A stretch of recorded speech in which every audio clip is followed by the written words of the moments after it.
하나님 말씀 갈라디아서 1장 10절 말씀 한 절인 말씀입니다. 우리 함께 봉독할까요? 이제 내가 사람들에게 좋게 하랴 하나님께 좋게 하랴 사람들에게 기쁨을 구하랴. 내가 지금까지 사람들의 기쁨을 구하였다면 그리스도의 종이 아니니라. 아멘. 오늘부터 시작해서 제가 저에게 시간이 주어지는 대로 갈라디아서를 가지고 여러분과 함께 나눠볼까 합니다. 이 갈라디아서는 제가 율법 신앙에서 거듭나서 복음 신앙이 된 후로 1980년 12월에 제가 거듭나서 복음을 접한 뒤로 가장 좋아하는 성경이고, 그리고 제가 전도사 때부터 우리 중고등부, 대학부 가장 사랑하는 제자들에게 이 갈라디아서와 로마서를 가장 많이 가르쳤던 것 같습니다. 지난주에도 제 제자를 하나 만났는데 그 제자가 목사님, 저 아직도 로마서 12장 1절 다른 건 다 잊어버렸어도 목사님이 그때 가르쳐 주신 말씀 잊지 않고 있습니다. 그러면서 이렇게 암송을 하더라고요. 제가 제 인생을 그때 바꿔주셨습니다. 그렇게 말씀을 하시더라고요. 참 너무나 감사했습니다. 갈라디아서의 그 주제는 율법으로부터의 자유. 저는 이 자유라는 것을 굉장히 좋아합니다. 그래서 첫 번째 미국에서 개척을 했을 때 교회 이름을 자유와 기쁨의 교회라 그렇게 지었었습니다. Church of Joy and Freedom 그렇게 해서 등록을 했던 기억이 선합니다. 율법으로부터의 자유, 우리에게 자유를 주셨다 하는 이 선언이, 이 공표가 얼마나 가슴을 설레게 하는지 모릅니다. 또 다른 말로 하면 그 율법과 복음입니다. 이 갈라디아서를 우리가 공부하면 율법과 복음에 대해서 확실하게 알게 됩니다. 적어도 신앙생활을 하려면 우리가 율법이 무엇인지, 왜 우리가 율법에 머물러서는 안 되는지, 그리고 왜 우리가 복음적이야만 하는지, 왜 우리가 율법으로는 아니 되고 왜 예수 그리스도만이 우리의 구원이 되시는지를 꼭 알아야 됩니다. 복음의 핵심적인 내용, 그리고 우리에게 짐을 지워 주었던, 그동안 쓸데없이 짐을 지워 주었던 그 율법의 모든 굴레로부터, 그 짐들로부터 자유케 되어야 됩니다. 갈라디아서는 축소판 로마서라 그렇게 볼 수 있습니다. 그래서 짧은 그러한 성경이기 때문에 로마서를 읽기 전에 한번 배워두면 다음에 로마서를 공부할 때 아주 수월한, 그 결을 같이 하는 그러한 공부가 될 수 있습니다. 갈라디아서를 제가 항상 목회를 할 때에도 갈라디아서 로마서를 가장 먼저 강해 설교를 해서 그렇게 설교를 했는데, 여러분과 갈라디아서를 또 나누게 돼서 감사하고, 특별히 이 갈라디아서 이제 이번에는 제가 10년 전에 만난 저하고 아주 그 뜻이 통하는 복음의 색깔이 같은 김덕신 목사님이라고 제 아주 막역한 친구입니다. 그 친구에게 제가 1년에 한 번씩 2박 3일씩 가서 성경을 배웁니다. 대전에서. 또 기회 있을 때마다 만나서 교제하고, 그 김덕신 목사님이 목사님들만 초교파로 한 30년 이상, 지금도 그 밑에서 한 2,000명이 늘 성경을 배웁니다. 저도 개인적으로는 아주 코드가 잘 맞는 막역한 친구지만, 말을 놓고 지내는 친구지만, 제가 좋은 성경 교사이기 때문에 그 친구에게 성경을 자주 배웁니다. 그래서 제가 그 친구에게 내가 이번에 네 교재를 좀 써야 되겠다 그렇게 얘기를 했어요. 어차피 교재보다는 가르치는 사람이 중요한 거 아니냐. 근데 내가 했던 방법도 좋지만, 전통적인 방법도 좋지만 네 교재를 내가 좀 이번에 좀 쓰면서 내 것과 혼합해서 써야 되겠다. 좀 허락해 줄 수 있느냐 그랬더니 기꺼이 허락해 주어서 우리 김덕신 목사님의 그 시중에는 팔지 않지만 그 성경 갈라디아서 교재를 가지고 그 뼈대를 삼아서 또 저의 것을 보태서 여러분과 시간 되는 데까지 그렇게 한번 해보려고 합니다. 오늘은 본론으로 들어가기 전에 서론, 갈라디아서의 서론에 대해서 잠깐 나누어 보겠습니다. 여러분, 한국 교회가 이제 신앙생활을 저처럼 모태신앙으로 해서 60년이 넘게 이렇게 한국 교회 안에서 신앙생활을 한 사람은 참 기가 막힙니다. 오늘날의 이 교회를 보면 한국 교회가 왜 어쩌다가 이런 지경이 되었나, 정말 가슴이 절절절절 끓어오르면서 아픕니다. 멋지고 사탕발림 설교들은 라디오에서 TV에서 많이 나오는데 그 설교들을 이렇게 들어보면 율법주의, 특별히 기복신앙, 또 인본주의 막 이런 것들이 다 섞여가지고요, 막 이게 짬뽕이 됐어요.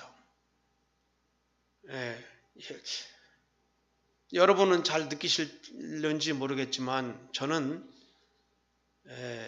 율법신앙에서 있다가 복음신앙으로 건너온 사람으로서 양쪽 세계를 너무 잘 알기 때문에, 그리고 목사로서 평생 설교를 해온 사람이기 때문에, 또 선교사를 해봤기 때문에, 복음에 미친 사람이기 때문에 복음이 아닌 이 혼합된 짬뽕된 이 그리시한 기름기가 섞인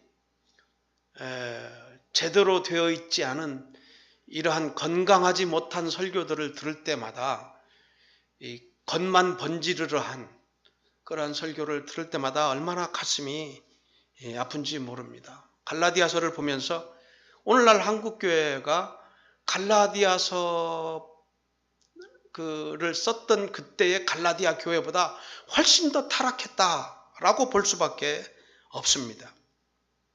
여러분, 교회가 복음적이지 않으면 어떤 결과가 올까요?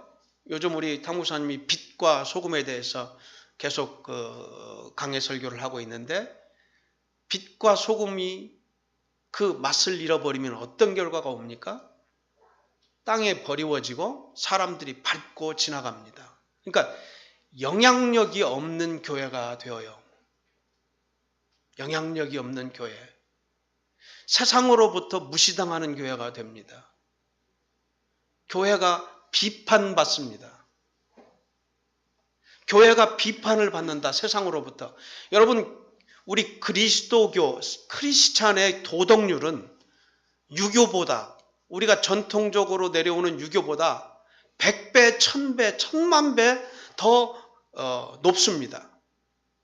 높습니다. 왜냐하면 율법과 또는 우리 한국의 유교는 행동을 보고 결과를 보고 잘했냐 잘못했냐를 따지는 거거든요. 그러나 우리 기독교는, 복음은요, 행동까지 가지 않아요. 그 원인을 봅니다. 네가 도대체 무엇 때문에, 그래서 내 마음속에 어떠한 원인으로 그 행동을 하게 되었느냐. 그래서 음욕을 품으면 너는 이미 간음한 자다. 그러니까 세상의 율법과 세상의 도덕과는 비교할 수 없는 그러한 도덕률을 가지고 있는 그것이 복음이란 말이에요. 그런데 이런 교회가 오늘날 세상으로부터, 이런 율법주의자들로부터, 도덕주의자들로부터 지탄을 받고 있어요. 얼마나 기가 막히고 얼마나 가슴 아픈지 모릅니다. 교회가 조롱을 당한다? 세상으로부터 손가락질을 당한다? 여러분, 우리의 마음속에 이 시대를 살아가면서 조롱받는 교회, 영향력 없는 교회, 크리스찬들을 바라보면서 우리는 이 마음속에 거룩한 분노 의식을 가져야 합니다. 적어도 나는 저렇게 살지 말아야지. 그리고 우리가 이런 때일수록 복음 앞으로 나가야 됩니다. 신약 성경의 서신서들은 거의 다 특별히 바울이 쓴 바울 서신들을 보면 거의 다 교회가 문제를 만나면은 그 문제 해결책을 편지로 써서 보내준 것이 다 바울 서신이 되었어요. 그게 성경이 되었어요. 무슨 말입니까? 교회에 문제가 있어서 그 문제에 대한 해답을 써서 주었던 것이 오늘날 성경이 되었어요. 바울 서신이 되었어요.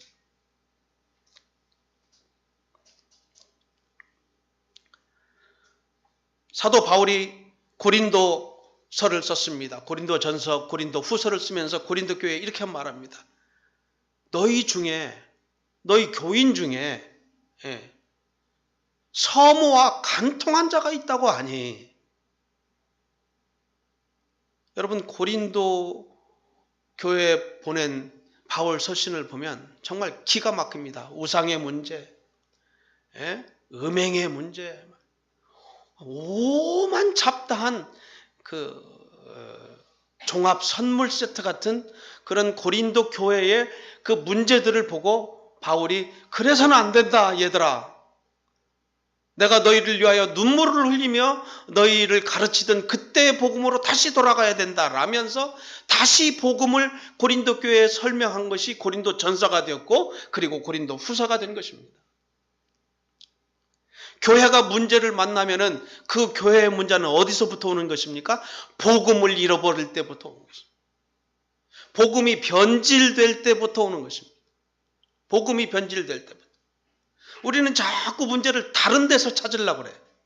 교회의 조직적인 문제부터 찾으려고 그래. 어떤 도덕적인 데서부터 문제를 찾으려고 그래. 에?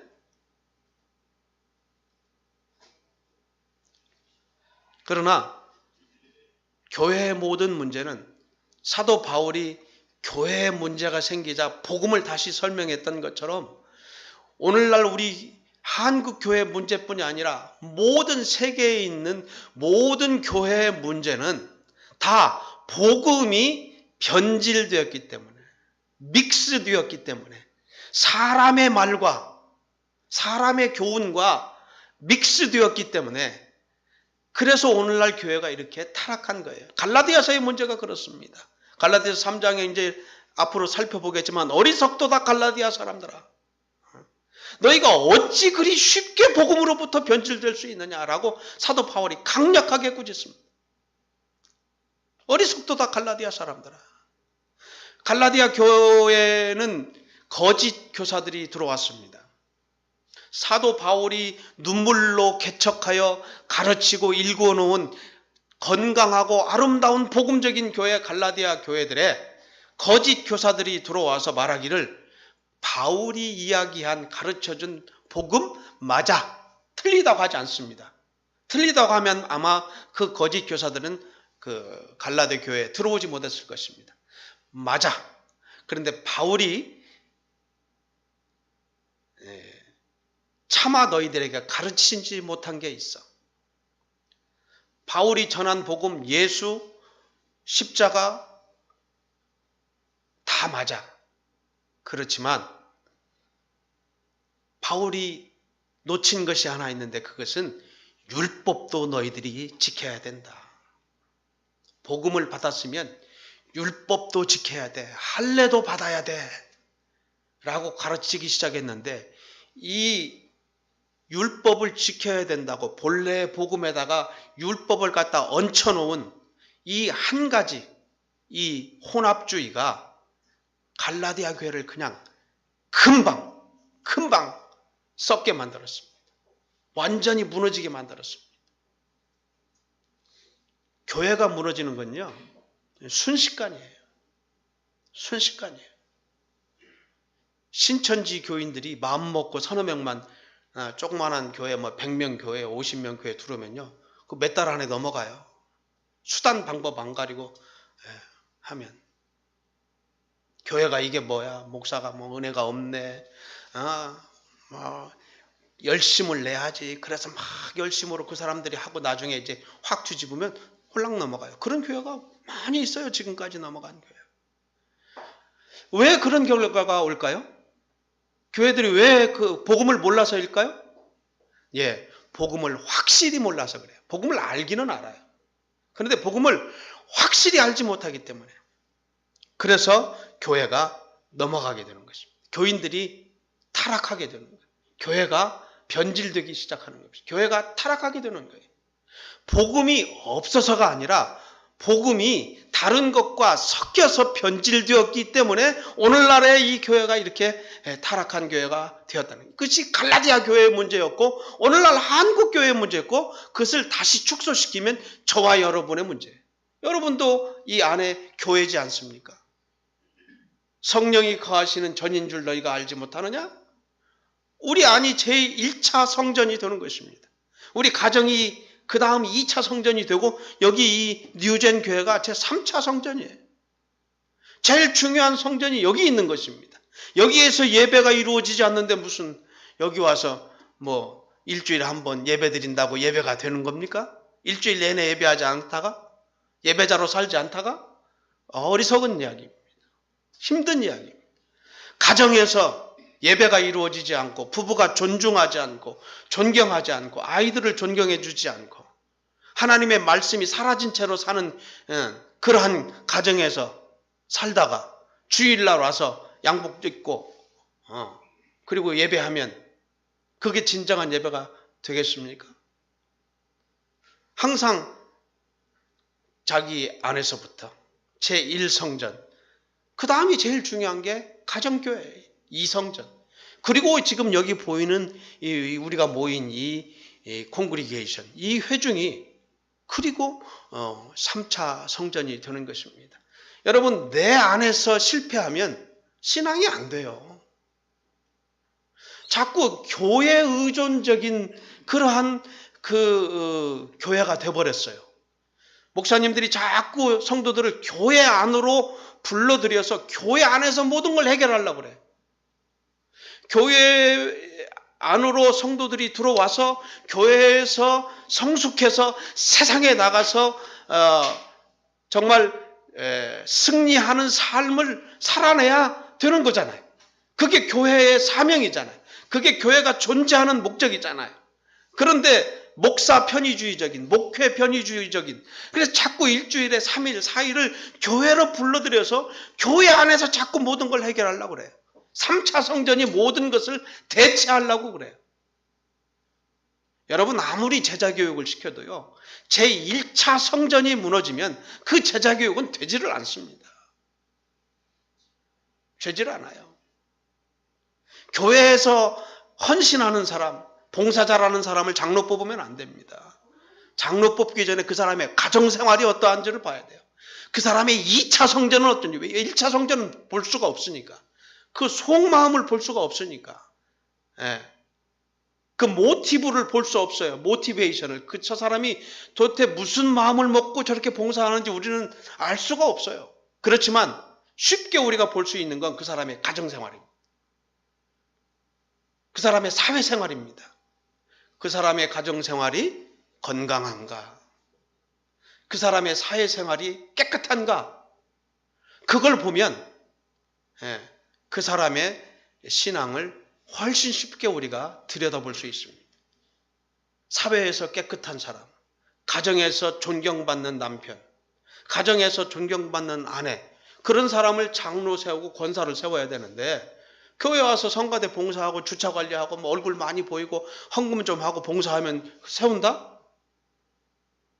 1차 성전이 형편없고 2차 성전이 개판인데 3차 성전에서 뭐 좀 이렇게 하면은 그 사람을 교회 일꾼으로 세운다? 중직으로 세운다? 그래서 오늘날 교회가 이렇게 된 거예요. 오늘날 교회가. 복음을 확실히 알지 못하면 교회의 변질이 옵니다. 다시 말하면 내 교회가 내가 십자가가 무엇인지, 고난이 무엇인지, 부활이 무엇인지, 그것이 나와 어떤 관계가 있는지 정말 똑부러지게 알지 못하면, 어렴풋이 알고 있으면 타락이 오는 거예요. 여러분, 십자가를 분명히 안 사람이 어떻게 타락할 수 있어요? 실수해서 넘어질 수 있죠, 우리가. 실수해서 넘어질 수는 있지만 어떻게 그렇게 형편없이 저렇게 떨어질 수 있냐 이 말이에요. 나락으로 떨어질 수 있냐 이 말이에요. 그럴 수는 없는 거예요. 복음이 확실하지 않기 때문에, 인본주의와 섞였기 때문에, 율법주의와 섞였기 때문에, 인간의 성공주의와 섞였기 때문에 복음이라는 이름으로 이렇게 포장된 그 교회 부흥주의, 교회 성공주의, 그것이 복음으로 변질되어 보여짐으로 인해서 오늘날 한국 교회가 이렇게 쓰레기판이 되어버린 것입니다. 복음의 핵심은 무엇입니까? 그리스도를 주로 시인하는 것입니다. 로마서 10장 9절에 보면 내가 만일 내 입으로 예수를 주로 시인하며 또 하나님께서 그를 죽은 자 가운데서 살리신 것을 내 마음에 믿으면 구원을 받으리라. 사람이 마음으로 믿어 의에 이르고 입으로 시인하여 구원에 이르느니라. 여러분, 예수 그리스도를 입으로 시인하는 게 지금 이 세상에 얼마나 쉽습니까? 말도 아니죠. 그게 시인하는 걸까요? 여러분, 이 로마서가 쓰여졌을 때, 사도 바울이 로마서를 썼을 때 예수 그리스도를 입으로 시인한다는 것은 어떤 상황입니까? 예수 그리스도를 구주로 시인하면 경기장에 끌려가서 내 자녀와 함께 굶주린 사자들한테 온 가족이 몰살당하는 그런 지경에서 네 구주를, 예수를 구주로 시인하라고 말하는 거예요.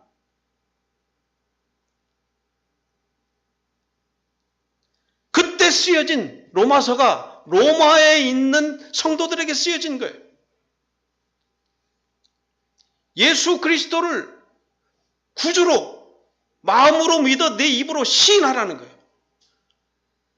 오늘날 우리가 생각하는, 오늘 우리가 예수를 구주로 시인한다, 그런 정도가 아니에요. 목숨을 거는 일이에요. 목숨을 거는 일이라고요, 이게. 고린도후서 5장 15절에 보면 그가 모든 사람을 대신하여 죽으심은 살아있는 자들로 하여금 다시는 그들 자신을 위하여 살지 않고 오직 그들을 대신하여 죽었다가 다시 살아나신 이를 위하여 살게 하려 하심이라. 삶의 목적이, 신앙의 목적이 무엇이냐? 나 대신 내가 죽어야 되는데 내 대신 십자가에 죽으시고, 그리고 십자가를 통과해서 내가 다시 살아나야 되는데 예수님이 대신 살아나셔서 부활의 첫 열매가 되신 거예요. 그래서 나를 대신해서 십자가를 지셔서, 내가 질 십자가를 지셔서, 예수를 믿는 게 그렇게 쉬운 줄 아세요? 십자가를 통과해야 되는 것입니다. 예수 그리스도와 함께 내가 십자가에 내 모든 죄와 내 죄성이 다 거기에 못 박혀야 되는 거예요. 내 인생이 거기에 못 박혀야 그 다음에 부활을 경험하는 거예요. 내가 죽어야 되는 거예요. 기독교는 죽지 않으면 다시 살지 못하는 거예요. 그래서 예수를 믿는다는 것은 예수를 입으로 시인하면 죽는 상황에서도 예수를 입으로 시인하라는 거예요. 목숨 걸으라는 거예요. 또 너를 위하여 대신 죽었다가 대신 사신 그분을 위하여 너는 살아야 된다. 이제 네가 사는 것은 그분 때문에 사는 거지. 그게 갈라디아 2장 20절 말씀. 한마디로 바꾸면 뭡니까? 복음은 네 주인이 바뀌었다 그겁니다. 너는 네 삶의 주인이 아니다 이거예요.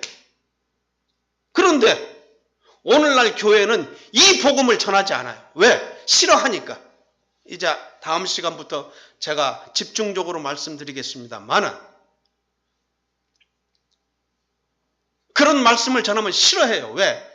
다 자기 삶이 자기 주인이 자기가 주인으로서 살아가고 있는 사람들이 말이야 일주일에 한 번씩 근사하게 때 빼고 광내고 딱 앉아 있는데 네 주인은 네가 아니다.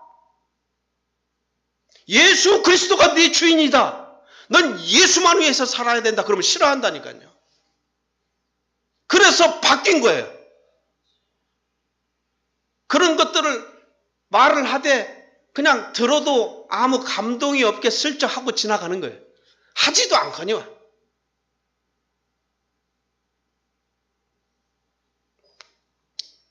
지금 인터넷을 들어가 보면 돌아가신 지 꽤 오래된 오카눈 목사님의 그 설교 토막토막들이 검정 화면에 이 흰 글씨로 나오면서 콩콩콩 소리를 내면서 막 나옵니다. 그 옥 목사님의 설교를 들어보면 우리 인간의 그 안에 있는 죄성을 신랄하게 까는 거예요. 그래서 오카눈 목사 하는 거예요. 뭐 오늘날 유명하신 분들요. 설교 잘하시는 부드럽고 막 들으면 은혜 되시는 분들이요. 글쎄요.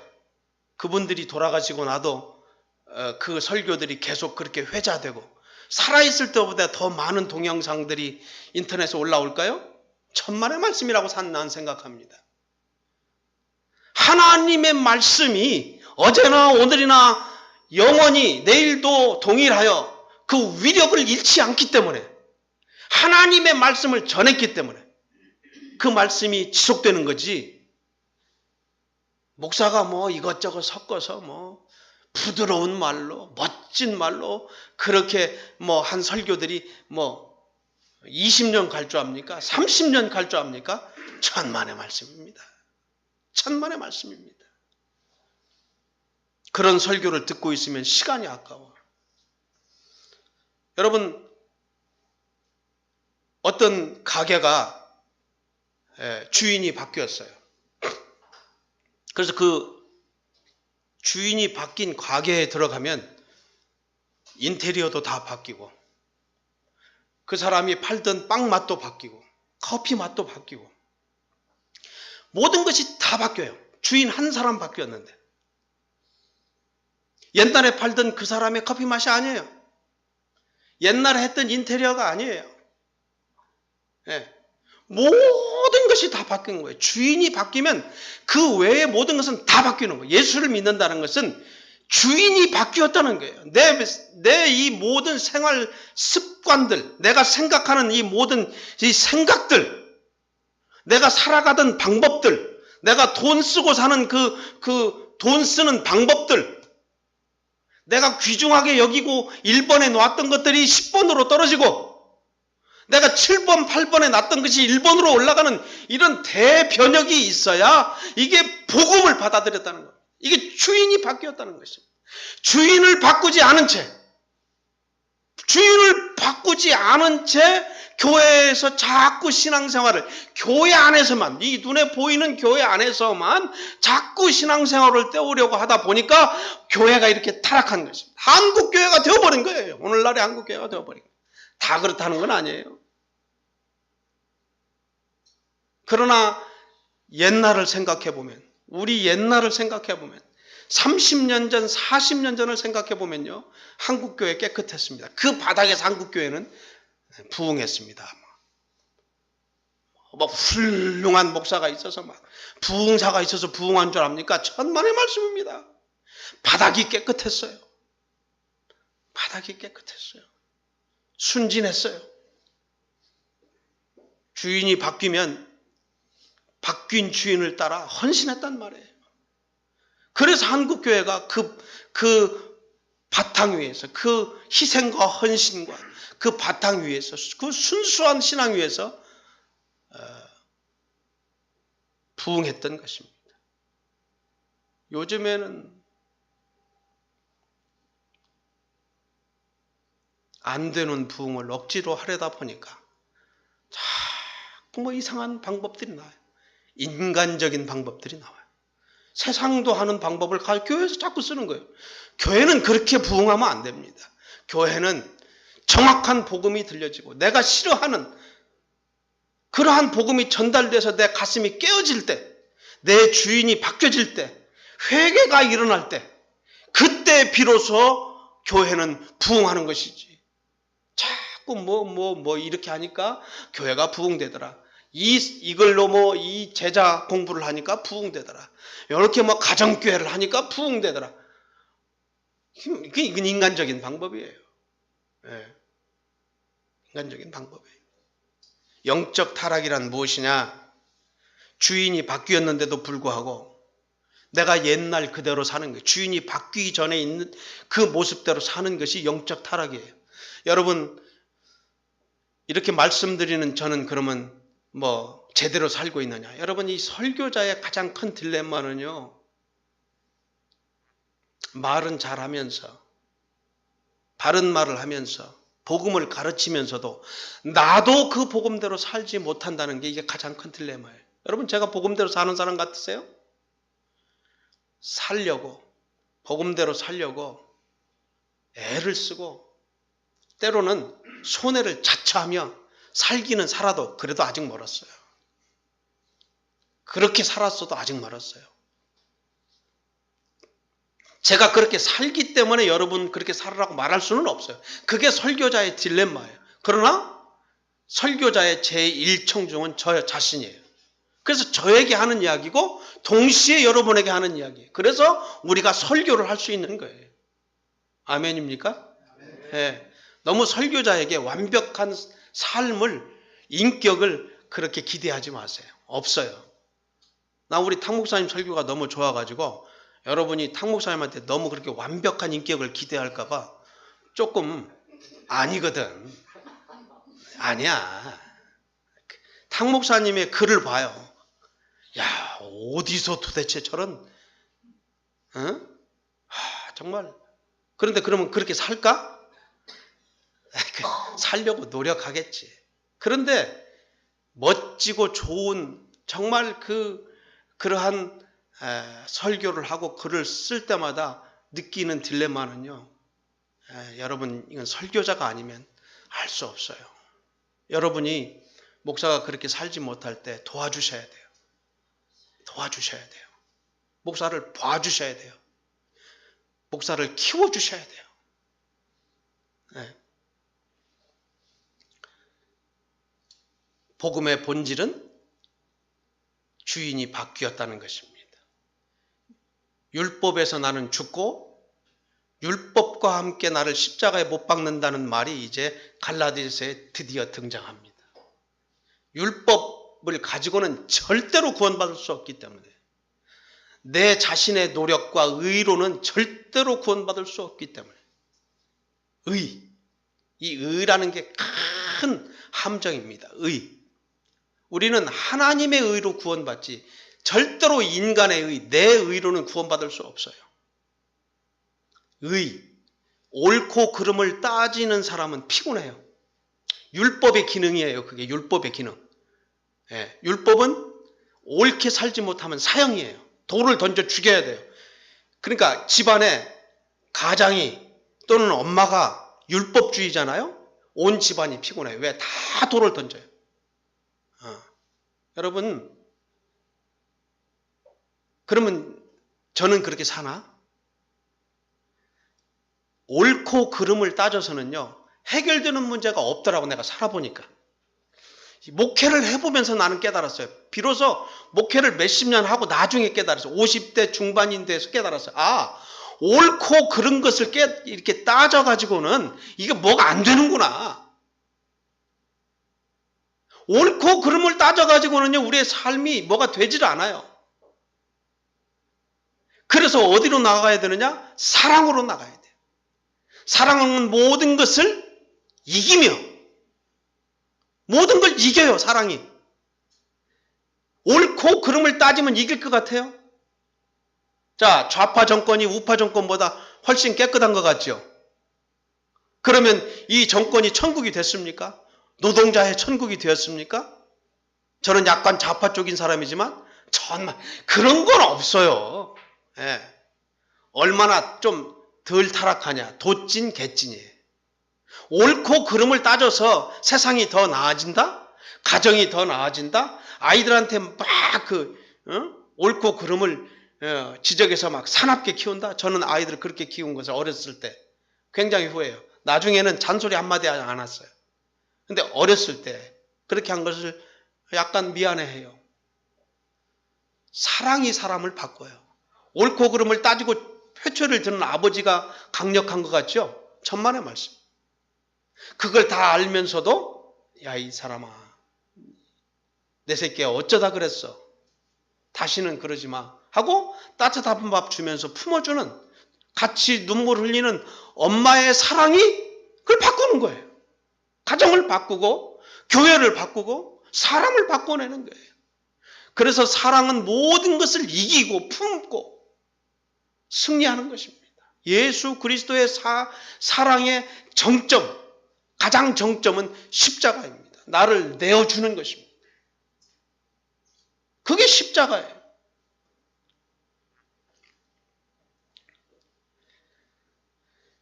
가장 중요한 키를 쥐고 있는 것이 이제 목사님들입니다. 여러분 한국 교회를 위해서 기도할 때 한국 교회 목사님들을 위해서 여러분 기도해 주셔야 됩니다. 목사님이 교회 안에만, 자기 교회만 이렇게 보고 있으면요, 뭐가 옳은지 뭐가 그른지를 잘 몰라요. 복음을 전한다면서 성경을 읽고 자기의 체험이나 경험을 거기다 보태면 신비주의가 돼요. 네. 그리고 또 이단으로 가는 사람도 있어요. 이단으로 가지 않았는데도 가서 이렇게 들어보면 굉장히 신비주의적인, 굉장히 은혜스러워 보여요. 그런데 그건 복음이 아니에요. 복음은 예수 그리스도가 하신 일들이에요. 나를 대신해서 하신 일이에요. 난 거기에 업혀가는 거예요. 그분과 함께 죽는 거예요. 그리고 예수님 때문에 나는 거듭났기 때문에 나는 아무것도 아닌 거예요. 예수님이 내 주인이 되는 거예요.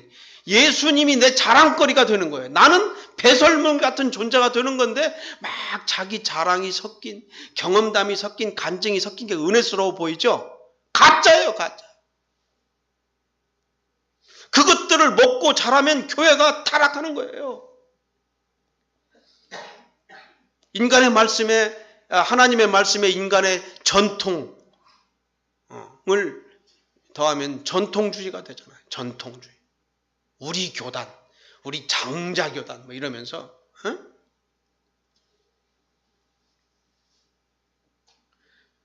인간의 지혜를 더하면 어떻게 됩니까? 자유주의가 됩니다. 규칙을 더하면 율법주의가 됩니다. 제일 빠지기 쉬운 건 뭐예요? 하나님의 말씀에다가 성공이라는, 교회 부흥이라는 껍데기를 씌우면 교회 부흥주의, 성공주의가 돼요. 그래서 그런 목사 밑에서 신앙생활을 하면 교인들은 그냥 소모품이에요. 소모품, 쓰고 버리는. 볼트 하나 끼웠다가 떼버리는. 그런 교회가 오늘 이렇게 한국 땅에 있다가 보니까 아직도 교회 부흥을 숫자가 커지는, 교회 건물이 커지는 걸로 그렇게 이해하고 그냥 그것을 위해서 달려가는 교회들이 있기 때문에 오늘 한국 교회가 이렇게 질적으로, 양적으로 타락하게 된 것입니다.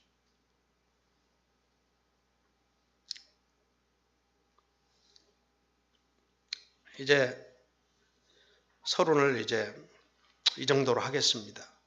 저는 갈라디아 1장, 오늘 본문으로 읽은 갈라디아 1장 10절 말씀을 제 평생의 좌우명으로 삼고 살고 있습니다. 지금도. 제게 좌우명이 2개가 있는데 갈라디아 1장 10절 하나님께 좋게 하랴 사람에게 좋게 하랴. 내가 사람의 기쁨을 위해 사는 거라면 난 그리스도의 종이 아니지. 그것이 제 첫 번째 제 인생의 공식입니다. 모든 일을 당할 때 제가 이 공식에다 한번 넣어봅니다. 요한복음 3장 30절입니다. 그는 흥하여야 되겠고 나는 쇠하여야 하리라. 예수님이 흥하기 위해서 나는 망하고 쇠하는 길을 가야 이게 내가 목사의 일을 담당하는 거예요. 유명해지기를 포기해야 되는 거예요. 예수님을 위해서. 유명해지는 어떤 거리가 오면 잽싸게 피해야 됩니다.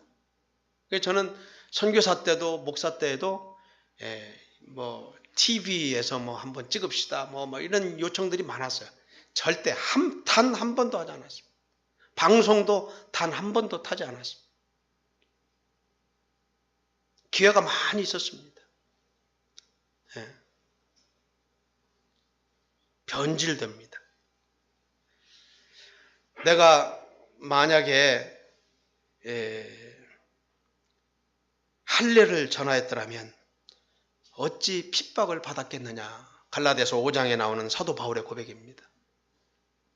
형제들아, 내가 지금까지 할례를 전했다면 어찌하여 지금까지 핍박을 받으리요. 그리하였다면 십자가에 거치는 것이 그쳤으리라. 갈라디아 5장 11절 말씀입니다. 사도 바울이 핍박을 받았어요. 목숨의 위협을 받았어요. 가는 데마다 그를 죽이려고 하는 유대인 결사들이 있어요. 쫓아다녔어요. 왜요? 왜 그렇게 어렵게 살아야만 했습니까? 바리새인 중에 바리새인으로 로마 시민권을 가지고 부러울 것 하나 없는 그 사도 바울이 왜 그의 예수님을 만난 뒤로, 다메섹에서 예수님을 만난 그 뒤로 그는 왜 자청해서 그렇게 고난에 목숨이 위태한 길을 계속 살다가 결국 목이 잘려 죽었느냐 이 말이에요. 왜 그 길을 왜 갔느냐 이 말이에요. 할례를 전하지 않았기 때문에, 율법을 전하지 않았기 때문에, 율법을 복음에다 섞지 않았기 때문에 그래요. 이게 갈라디아서의 중점이에요. 저는 갈라디아서의 주제를 갈라디아서 5장 11절이라고 생각해요.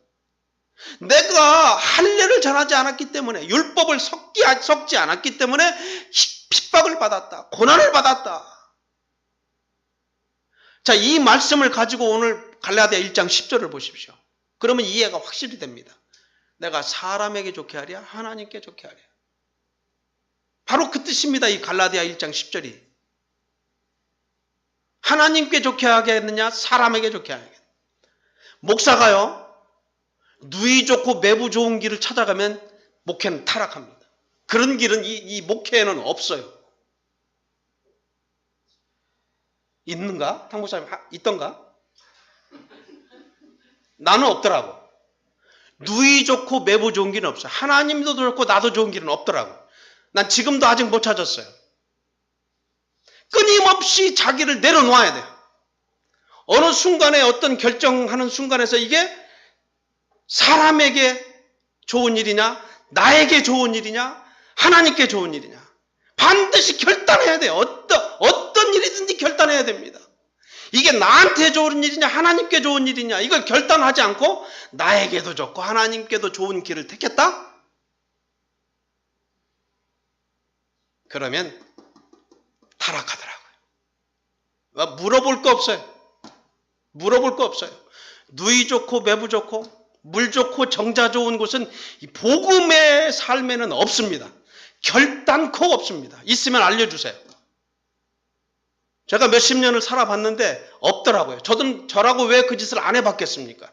누이 좋고 매부 좋은 짓을 하고 싶지 왜 안 했겠습니까? 왜 시도를 안 해봤겠습니까? 왜 그 길을 안 가봤겠습니까? 가는 족족 실패했습니다. 처참하게 무너졌습니다. 복음도 무너지고 나도 무너졌습니다. 여러분, 내가 하나님께 좋게 하랴 사람에게 좋게 하랴? 나도 좋고 예수님도 좋고 하나님도 좋은 길을 가겠다? 아이고, 교회가 타락하니까요. 원로 목사가 나가지를 않아요. 후임 목사한테 돈 2억 내놔라 3억 내놔라 너도 나중에 받아가라. 차 사달라 아파트 사달라. 아니 무슨 교회가 원로 목사 호구 잡히는 거예요. 뭐예요? 이 막 한국 교회가 여러분 아시잖아요. 어쩌다 이렇게 됐다고요? 나도 좋고 하나님도 좋은 길을 찾은 결과예요. 이게 지금 이 결과가 바로 그게 복음에서 벗어난 거예요. 그게 바로 복음에서 벗어난 거예요. 내가 할례를 전하였다면 어찌하여 핍박을 받았겠느냐? 이게 갈라디아에서 제가 보는 주제예요. 율법과 복음이 섞이면 교회는 개판이 되는 거예요. 끝나는 거예요. 여러분의 교회는 어떨까요? 여러분 인생은 어떨까요? 복음을 받든지 주인을 예수 그리스도로 바꾸시든지 아니면 세상적으로 완전히 살아버리든지 둘 중에 하나 해야지 중간에서 어설프게 여러분 있으면 여러분 인생이 너무 힘듭니다. 괴롭습니다. 계속 양심의 괴로움이 있고 삶이 진척되지를 않습니다. 어느 결과가 나오지를 않습니다, 여러분. 결과가 나오질 않아요. 교회는 계속 다니는데 헌신하고 헌금하고 신앙적인 행동을 하는데 무슨 결과가 나오지를 않아요. 왜 그럴까요? 혼합된 복음에서는 아무것도 나오지 않는 거예요. 나올 수가 없는 것입니다. 주인이 바뀌었으면 그 주인의 뜻대로 살아야 뭐가 되는 것입니다. 이 말씀을 꼭 갈라디아서를 들어가기 전에 여러분과 나누고 싶었습니다.